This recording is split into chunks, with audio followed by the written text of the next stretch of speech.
Hello everyone, Assalamu alaikum. This is Sanya Nasir and welcome back to my YouTube channel. So if you're on this video and you're on my channel, you're probably an international student very soon flying off to another country for your higher education.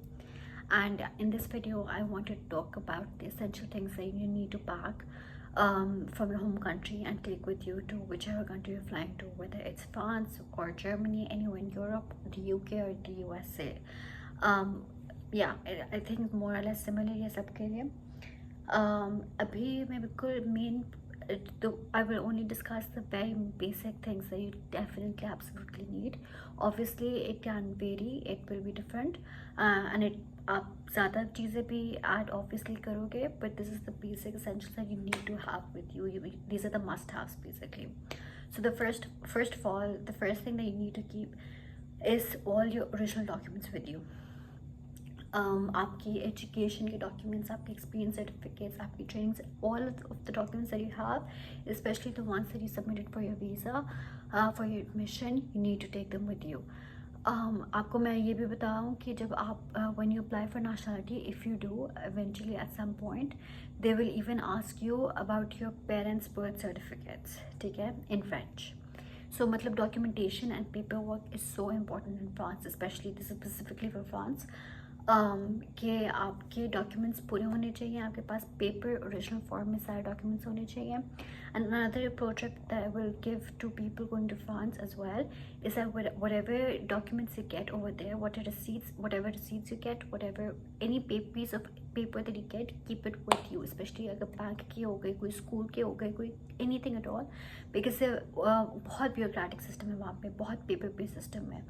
तो वो बहुत मतलब उनको एक एक चीज़ चाहिए होती है, एक एक आपकी, अगर आपने बिल पे किया, इवन तो at times they can even ask you for that कि आपने इस रेजिडेंस में आपने इतने बिल्स पे किए थे, तो आप उसकी हिस्ट्री निकाल के दो. And then later on when you actually need them, it can become very difficult for you to access them. So it's better to keep them all safe with you initially as well only, rather than like going back and trying to take them up later on. खैर ये एक side note पे था. But yeah, keep all your original documents and obviously keep them very very very safe, क्योंकि they're your original documents. और आप उसकी photocopy भी करवा के जाना. And birth certificate is also important, and specially if you going to France, तो उसके लिए आप अलायंस सेफ खान से ट्रांसलेट करवा दो, और उस वो फ्रेंच ट्रांसलेशन भी साथ लेके जाना. It takes around 5 to 10 days for the translation to happen, and it varies. like अब उसकी कॉस्ट होती है 5,000 होती है, 10,000 होती है. अगर आप अर्जेंट जितना चाहोगे उतना जल्दी उतनी ज़्यादा प्राइस होगी. अच्छा, the next thing which is relatable for everyone going wherever, even if you're going to the UK or you're going to the US, you're going to Germany, wherever, आपके लिए इम्पॉर्टेंट है कि आप वेदर अप्रोप्रिएट कपड़े रखो. Usually in countries में, western countries में अगर आप जा रहे हो पढ़ने के लिए, तो it's cold, so definitely keep warm clothes with you. Definitely keep woolen clothes with you if you have them. And the most important thing to keep is a windbreaker. If you don't have one, buy it from there. Do not buy it from here. But if you already have a windbreaker, which is very very very important, तो do keep that, because वो आपको चाहिए होगा बहुत बार, specially अगर आप England जा रहे हो या यूरोप जा रहे हो, तो वहाँ पे इतनी बारिश होती है, इतनी ठंड होती है, इतनी विंडी होती है कि आपको चाहिए होता है. उसके अलावा obviously keep lighter clothes for the summer as well, कि गर्मी भी ठीक ठाक होती है वहाँ पे. स्प्रिंग भी होती है, और मतलब डिफरेंट सीजन्स होते तो हैं, पर मोस्टली प्रिडोमिनेटली सर्दियाँ होती हैं, विच आई पर्सनली डोंट लाइक. अच्छा, the third very very very important thing to keep is your medication.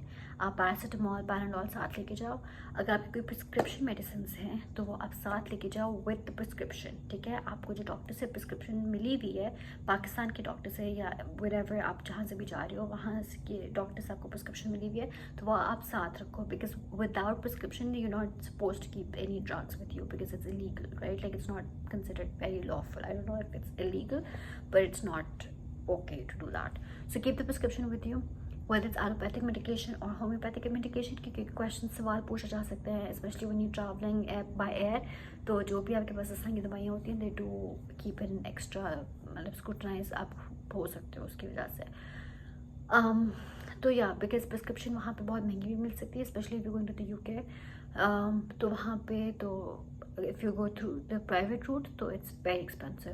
अगर आप प्रिस्क्रिप्शन यहाँ पे भूल गए हो तो you not gonna get any medicine over there without any prescription. Keep that in mind. अगर आपके कोई एंटीबायोटिक भी है तो वो आपको प्रिस्क्रिप्शन से ही मिलेगी। तो अगर आपकी कोई नॉर्मल दवाइयाँ होती हैं, बेसिक दवाइयाँ या एंटीबायोटिक्स जो आप नॉर्मल कोल्ड में लेते हो and you know about them, do take them with you if you want. You can, like I personally, मतलब because मेरे family में, like my father is a doctor, so he himself prescribes me medicines. तो मैं अपने साथ antibiotics लेके गई थी France, and they were I needed them ultimately, क्योंकि अगर मैं otherwise सिस्टम के थ्रू जाती तो it would have been difficult for me because मेरे पास इंश्योरेंस नहीं थी तब तक, और मैं बहुत ज़्यादा बीमार हो गई थी। एंड इतनी बीमार हो जाते हो कि आपके पास इतनी एनर्जी भी नहीं होती to actually go to the doctor. And specially it's a little frustrating when you know कि आपको कौन सी मेडिसिन चाहिए, because you always use the same medicine but you can get them because you don't have a prescription. So it's always good to keep emergency medication with you and a first aid kit, मतलब एक छोटी सी bandage साथ रख लो, कोई सेनीप्लास्ट वगैरह अपने साथ रख लो बिकॉज ज़रूरत पड़ती है। एंड सेनीप्लास्ट की ज़रूरत पड़ती है ऑनेस्टली, स्पेशली जब आप लगेज ड्रैग कर रहे होते हो, जब आप इतना ज़्यादा सामान लेके जा रहे होते हैं, वो बहुत छोटे छोटे bruises and cuts पड़ते हैं which are very annoying, and for that you need the Seniplast. और स्पेशली वहाँ पे आप इतना काम खुद कर रहे होते हो, और specially if you cooking yourself for the first time तो छुरी वगैरह के आपको कट्स पड़ सकते हैं। Not speaking from experience although. अच्छा, टॉकिंग अबाउट कुकिंग, आप अपने साथ थोड़ा सा लाइट वेट किचन वेयर भी साथ रख लो। फॉर एग्जांपल एक मग साथ रख लो, which is very important for me personally because मुझे सुबह सुबह पहले कॉफ़ी चाहिए होती है। Even like on the first day that I landed there, I needed coffee. So for that, अगर आपके पास मग नहीं है, so you would have to go out and get coffee. So it's always good to have that. उसके साथ आप एक water bottle रखो. That is very very important. जो कि पाकिस्तान में even if you don't normally have the habit of keeping a water bottle, which I think everybody should, by the way. It's always good to have that.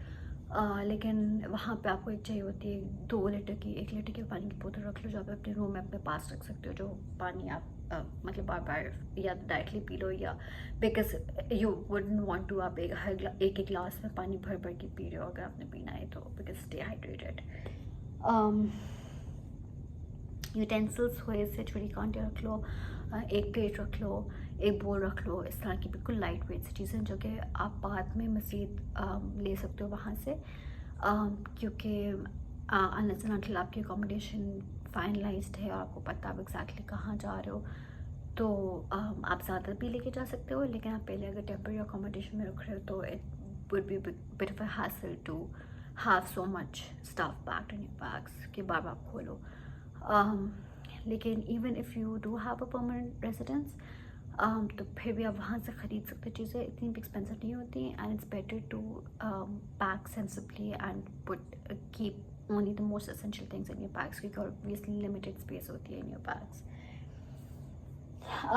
उसके अलावा थोड़ी सी comfort items आप साथ रख सकते हो, कोई फ़ोटोग्राफ्स रख सकते हो, कोई ब्लैंकेट हो जो आपके लिए इंपॉर्टेंट हो, कोई स्टफ टेडी हो जो आपको घर की याद जिससे आपको मतलब you feel at home basically. तो बिकॉज अगर आप इतने एक या दो या 3 साल के लिए जा रहे हो कहीं पे, so you need to make that place your home.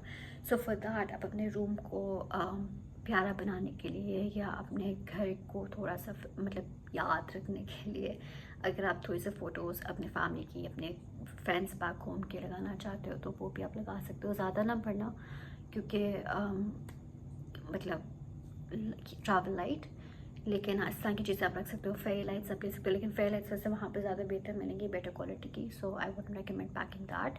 लेकिन वैसे आप रूम को डेकोरेट कर सकते हो इस तरह with small things, pretty things. लेकिन या आई वुड सजेस्ट किस तरह के जो अनलेस कोई आपकी सेंटिमेंटल वैल्यू की डेकोरेशन पीस है वहाँ पे usually it's cheaper, unless obviously sentimental value की चीज़ आपको यहीं से लेके जानी है।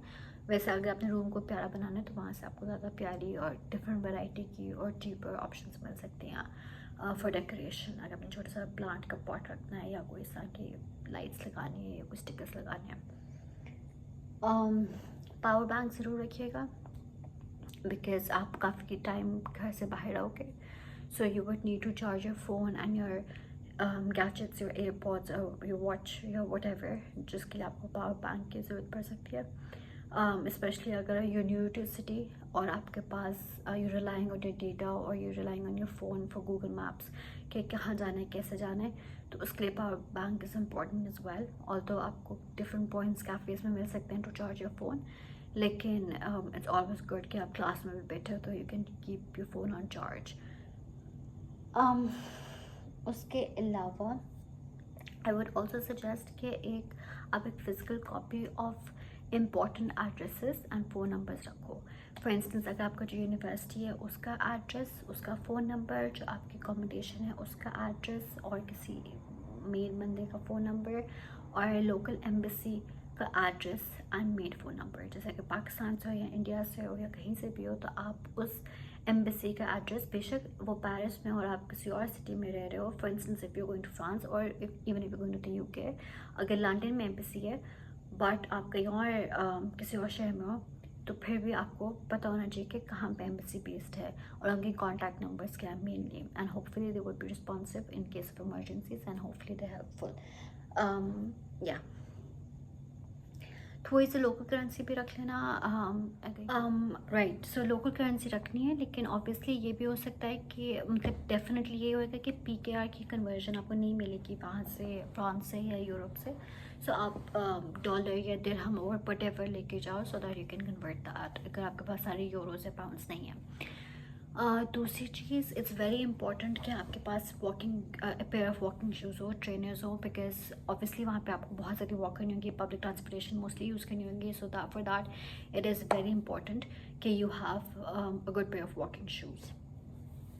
उसके अलावा मेरी सजेशन यही है कि ट्रैवल लाइट आप बहुत ज़्यादा होर्ड करके चीज़ें ना लेके जाओ, specially when you move there. आप मिनिमल चीज़ें रखो, मिनिमलिस्टिक अप्रोच रखो, अपना रूम ज़्यादा स्टफ ना करो, क्योंकि इट्स वेरी लाइकली कि आपको 1 साल बाद या 6 महीने बाद जाकर अकोमोडेशन चेंज करनी पड़े, so that the whole shifting process can be a huge nuisance, क्योंकि मोस्ट ऑफ द टाइम्स आपको या अकेले कर रहे होगे या आपके पास 1 या 2 फ्रेंड्स होंगे टू हेल्प यू, सो उनके अपने भी मसले और मतलब सामान होएगा, so it's gonna be very hectic for you to do that. Yeah, so it's very important to travel light because and to keep a minimalist approach when you're studying abroad, because when I was in England, though I changed my accommodation 3 times, और obviously 3 साल का course था, तो हर साल मुझे नई जगह मिली थी और वो बहुत मुश्किल था, packing everything up into boxes, putting it in storage for summer vacations and then taking it back to another accommodation. तो तब I learned in the hard way कि जितना कम सामान हो उतना बेहतर होता है।